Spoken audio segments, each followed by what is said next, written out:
Do you like making jigsaws without the box lid? Here's what I'm doing.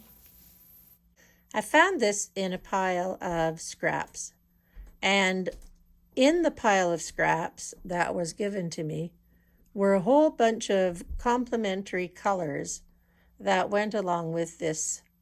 I don't know who made it and why they gave it up. They obviously didn't like the color choices or the fact that it was a lot of little pieces, but I'm going to try to make something out of it. Now, along with this piece that was already made were a whole bunch of other fabrics that sort of went along with it. And over here, I've sorted all of the things that came along. There were all of those pieces of fabric, and there's quite a bit of them there. And I've sorted these out that look nice with it.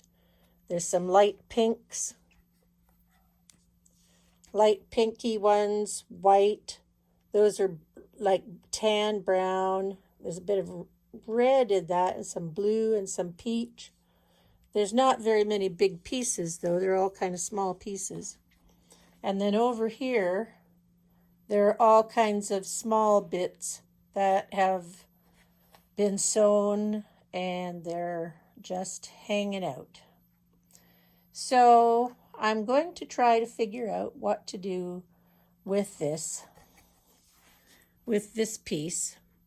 And with what I found, I think I can make the front and the back of a baby quilt. And I think that would be really pretty. So the first thing I'm going to do, I'm going to show you on my wall, I have little things.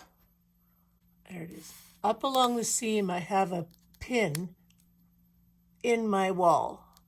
And over here, I have another pin stuck into the wall. And down here, there's another one. And down there is another one. And over here is another one. So on my wall, I have a 40 by 60 outline with 6 pins and the seam of the wall.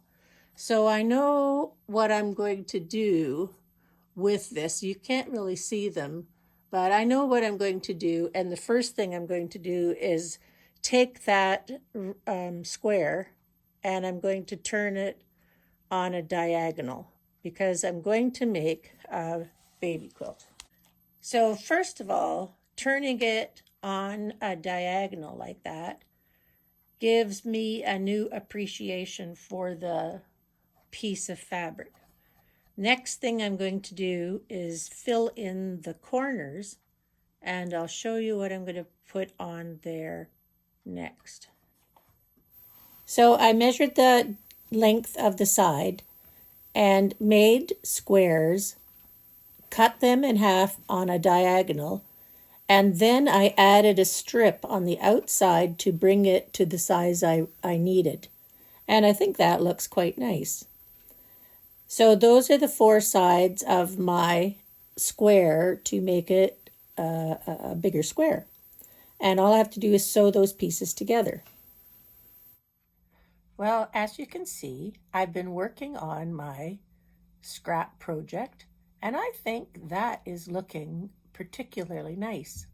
Now, how I've decided to go on with the project is I had in that pile of scraps a whole bunch of 4.5-inch white squares.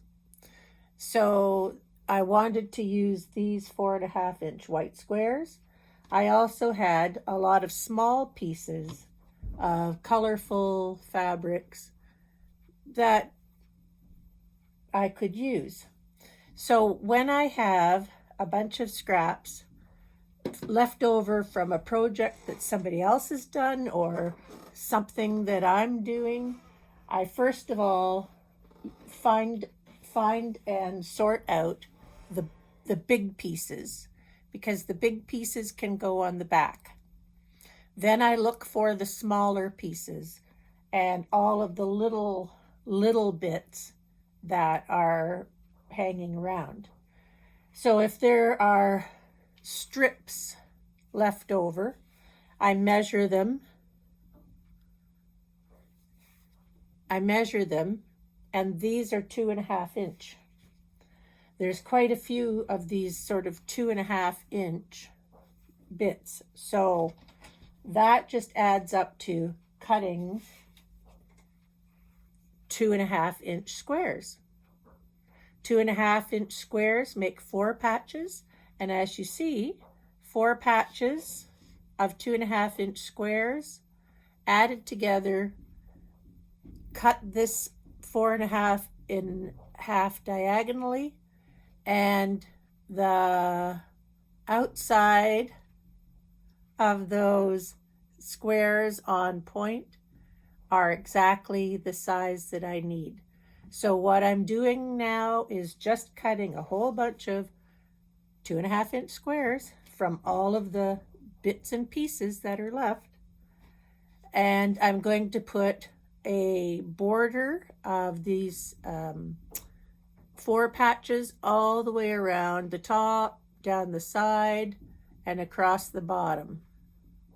And then what I'll have left is a space in between here that I need to fill up. And I haven't quite decided what to put in there yet, but it's going to involve triangles, I think. Maybe some flying geese. I'll see how it goes when I get there. But that's what I'm doing today. I'm just making 4 patches, cutting these into in half diagonally, and finishing off my border row all the way around. It's quite easy when you look at what's left over. Anyway, that's next. So here I have finished the border. I have 1, 2, 3, 4, 5 across the top and a bottom, and then 11 down the sides. And I'll just keep them together for now.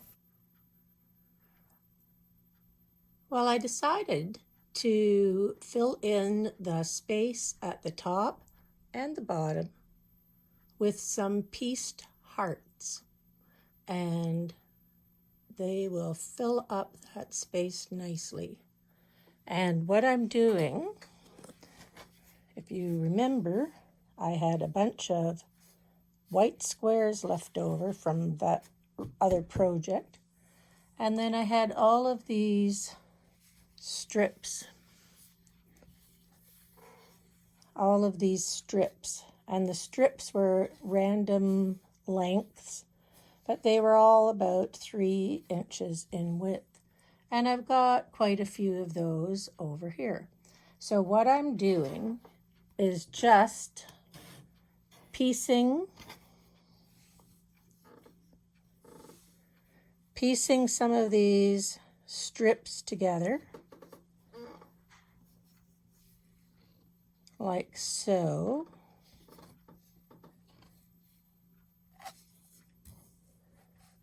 And making a top and a bottom. Then on the one side, I'm using those little squares like that on the corner, and sewing a seam on the diagonal. Then I cut this in half and do the same thing on the inner corner. Then I can sew that to the pieces below, and at the bottom I just have to cut some big triangles like that, sew along the diagonal, fold these down when they're sewn on, and basically you'll have a heart. That's a sewed there. There's going to be another one of those here because I'm cutting that in half. Another one there, and then this will be another diagonal over here. And they look quite nice. And they use up the pieces that I've got. Then I just have to find the other bits of white scraps that are around and fill in around the outside of each of those hearts, make it so that it fits into the space that's there. And then I can sew the whole thing together because the sides are done and the top and the bottom is done. I just needed to fill in that space. So I'll continue to make these little hearts and then I will put it together. So I'm just testing some colorful pieces to fill in around the hearts. I think that dark pink is too bright. I'm going to go with the light pinky thing.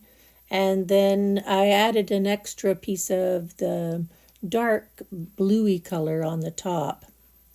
These are the leftover pieces from the fabric that I had on the wall.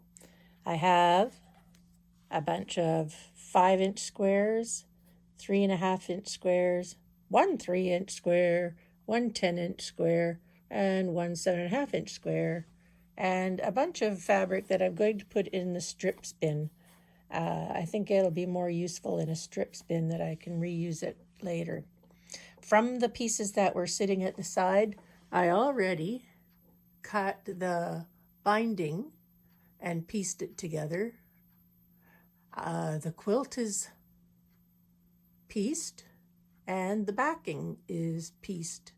And now all I have to do is put my batting together, quilt it, and bind it, and it will all be done.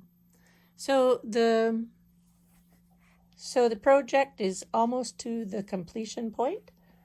I just have to quilt it now. I used my sewing machine and machine quilted this on a diagonal with white thread on the front and pink thread on the back. Then I bound it and it is finished.